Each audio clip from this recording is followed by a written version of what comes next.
Okay, so today we're making hand moulded roses using a 50-50 combination of flour paste and sugar paste. I'll just share the kit list with you so that you know what you need on your table, and you'll probably see from my board what I've got set up as well. Feel free to pause the video at any point. And if I just show a picture of the actual project, here we go. And you can see on the screen now, it's just a layout of everything we've got. So from a textured rolling pin to glue to a piece of plastic, which is just one of those A4 folders, which I've actually cut down the long edge and opened it up to create an opening flap. Okay, here we go. So first things first, what I'm going to do is just show you how I like to ice my board. I'm just going to move my board a little bit further so that you can see me. And I've just got a bit of pale blue paste. I've coloured it with ice blue. And I have my board. It's a little silver 5-inch board. Now, I don't need all of this paste. I just need to warm up and roll out a little bit. And I start off by rolling the paste off the board, just so that it starts to form a circular shape. The board itself is bigger, so we'll finish the rolling out on the board.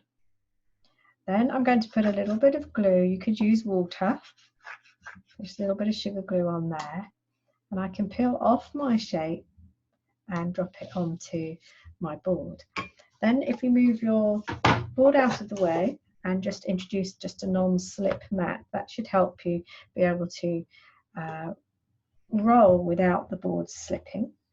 And then get that so that it is fairly even thickness rolled across the whole of the board and over the edge. Once you've done that, you're ready to texture. If you need to, you can put a bit of corn flour on or icing sugar onto the rolling pin. And this one is a textured rolling pin made by a little Venice cake company, and it's got roses in it, which is really pretty. Try and keep your pressure the same all the way along.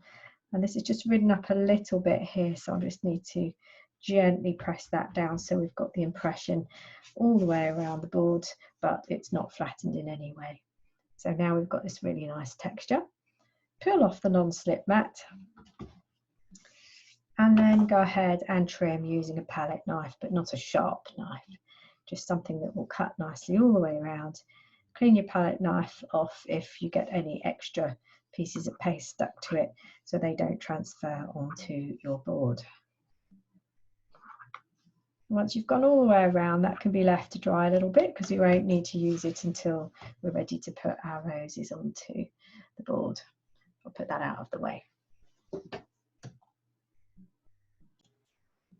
Okay, so next I've got my paste, which is 50% sugar flour paste, 50% sugar paste, and I've got 60 grams here, which will do a full rose and a bud. So one full rose and a bud. Give it a good warm up. I've used fuchsia pink paste colour to colour it a pale shade. And then my first thing is I'm going to pull off probably slightly bigger than a Malteser. So get my ruler in and I'll show you. Just over 2 centimetres on the ruler to one side, which will be for the cone for the main rose. And then I'm going to take about 1/3 of my paste off, which would be what I want left for the bud. Okay, it's probably a bit too much, so we just need about this much, which will be enough for the bud. Cover that up so it doesn't dry out. Now the small piece that you've pulled off already, so the one that's slightly larger than a Malteser, just over 2 centimetres, into a ball, into a cone shape, so you can either roll it on your hands or just pinch between your finger and thumb. And press that down. Doesn't matter what the bottom looks like, it's about the top, the point. So that's going to be your base. If you haven't got any flour paste, you can use sugar paste with CMC added, but sometimes it can be a bit cracky, so just make sure that it's fully warmed up. And if it's really cracky, then maybe put some Trex or white flora into it just to help with the fat content to soften. Then what we want to do is create a sausage. So I'll find it easiest just to put that between my palms and roll. And then we want to cut 6 pieces out of this. Fairly even in size, but it doesn't matter. If you've got some that are different sizes, then we can just use those as bigger, for our bigger petals or outer petals. Okay, so that's all our 12. There should be 12 petals there. So we can take our plastic sheet, which opens up, and each piece, I'm just going to try and put these in a place where it's easy to work with. Each piece we warm up and pop into the plastic. Now, to stop it from sticking, you can add in a little bit of corn flour just onto the surface here, so that helps. But we don't want the paste to dry out. We don't want it to stick. So if you can't peel them from inside the plastic, then it's going to take you a long time to remake these. Position them so that they are spaced apart from each other, because as you press them down, they will become larger.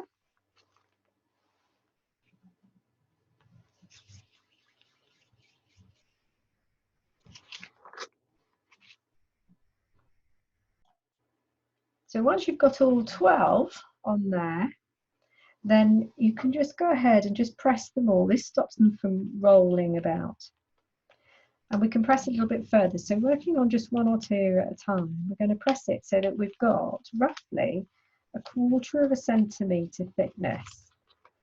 I'll just show you what that looks like. So 1/4 centimetre thickness. So we'll do that to all of them first. Now, you've probably got about 20 minutes before these start to dry out. And if you notice that they are quite dry and you get like a cracking edge, then you need to rework the paste as a ball before you go ahead and squeeze out your petal shapes. Support the plastic sheet as you do this so they don't kind of fly all over the place. Quite a quick way of doing it, but if you prefer, you can do this one by one petal by petal. That's fine. But this way I quite like, because you can actually feel and see that they all are roughly the same. And once you've all got them to that 1/4 centimetre thickness, then from halfway to halfway, you can start to thin out the petals. So we're actually only thinning the top centimetre. The rest of it's all fixed still. Again, if you notice that they're cracking, if you don't like that effect, then you need to go ahead and re-warm each ball and create the petals, perhaps individually if you find it's because they're drying out too quickly.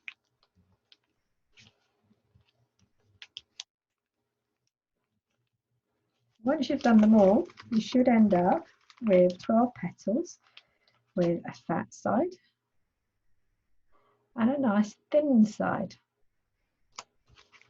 Okay, but that thickness for the thin side is only to about there. If it's any thinner in the near the centre, so if this part becomes thinner, then it doesn't hold its shape particularly well. So I have got some petals that are larger than others. So what I'm going to do is start with the smaller petals first. So looking at petal sizes, these are about 3.5 centimetres in width, probably about 3 in depth. They would be the smallest ones, and then they do get a little bit larger, but that's fine. I've picked out the 3 smallest petals for my first petal layer. Take the glue and glue this part here. Okay, so we're leaving just over half unglued at the top here, and this area is being glued. Now again, you can create these petals individually and stick them individually. You can glue them individually as well. If you do give them a bit of a pre-glue, it means that they start to melt, the glue starts to melt in and become tacky. So by the time I get to this 3rd petal here, they'll be left sliding on my cone. Pick up the cone, position it so that the first petal is at least 1 centimetre above the height of the cone, and then either pressing down on the left or the right side, whichever feels comfortable. I'm left-handed, and wrap around the first layer. So it's nice and tight in there, you can't see the cone. The next petal that we've put glue on, we're going to line up the centre of the new petal with this join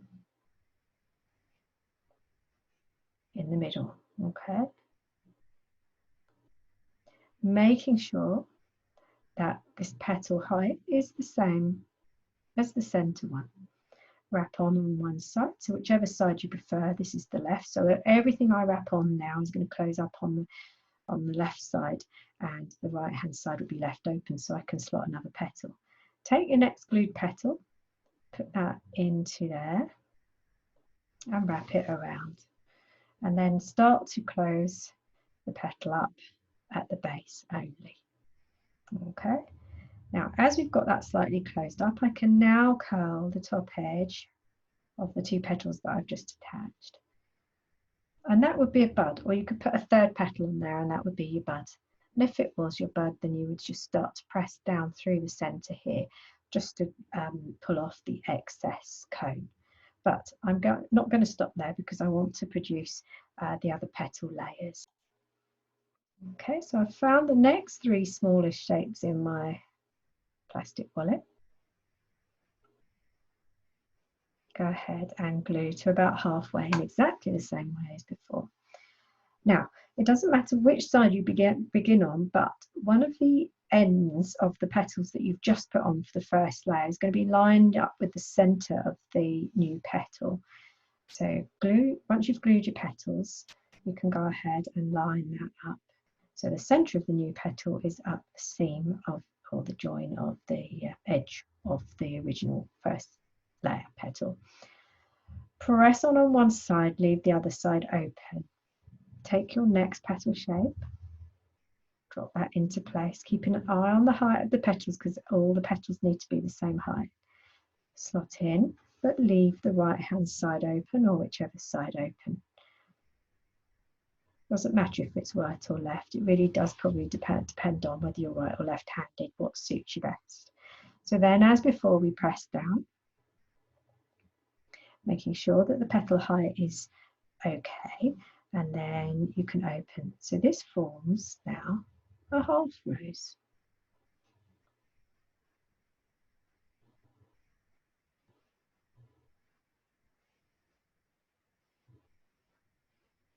Okay. So then you hook out your last 5 petals, which in size order again. That means I've got 1 left in the wallet. This was a spare petal, but we can use it for another flower if we want, or we may decide that we need it if it doesn't look quite right.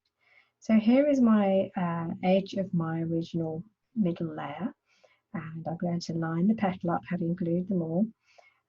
So I've got my height the same. You should be able to take a cocktail stick and pretty much run it across the top and know that you've got the same height.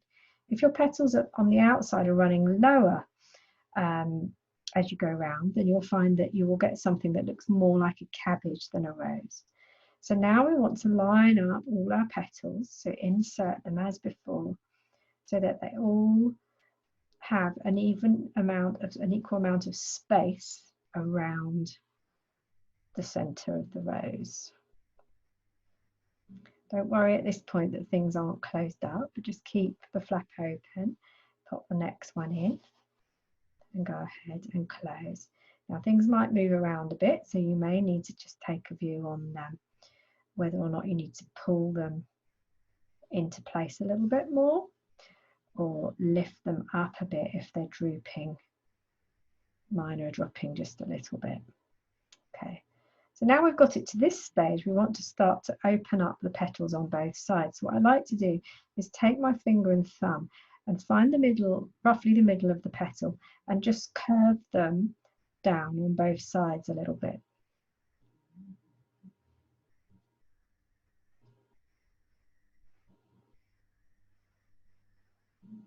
And that gives them the shape that they need. Okay, so there we have our full rows. Now at this moment, this is all looking a little bit of a mess.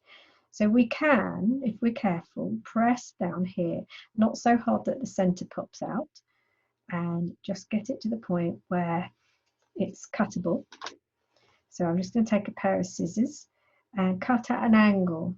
And if I cut at an angle, it means that when we position this down, it's actually going to face one way or the other rather than just upright to the ceiling. That just makes it look much more interesting. And if you need to, you can actually roll up a piece of kitchen towel, create a loop, and if you find your petals are flopping a little bit, you can settle that rose into your loop of kitchen towel. You can make it, inset it a little bit deeper so that this part of the kitchen towel is actually supporting the back of the petals. And that way it can dry there, and it can be stored like that. It makes it nice and safe. It stops the petals from crashing into each other. So that is your whole rose. And then you want to make a bud. So the bud is made in the same way as the main rose. I've made a little cone ready, and I've made 4 balls. Press those to 1/4 of a centimetre thick.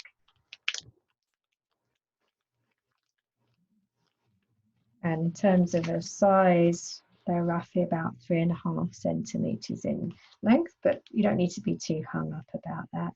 And then once you've got them the right disc size, then you can go ahead and press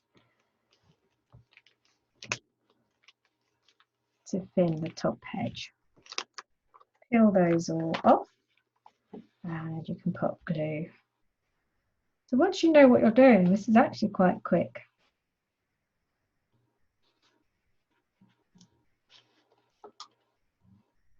Take out a little cone shape, pick up the smallest piece, smallest petal, position it so you've got 1 centimetre above, and then start to wrap over. So the first one gets closed up, so you can't see the cone in the centre. Peel off your next smallest petal. The centre of that will line up with the join, same height, keeping one side open, doesn't matter which side. Peel off your next one, drop that into place, keep one side open, and then peel the last one off. Drop it in, keeping the narrow edge uppermost, and then start to close the bottom. And we can give that a little squidge to tidy. Again, cutting potentially at an angle. So what I mean by that is like so, rather than straight. You can cut it straight if you prefer. And you can use a bigger pair of scissors if you prefer as well. So this is quite a nice little shape to a bud. Or if you wish, you can have it so that the petals are starting to open. And that would be your bud.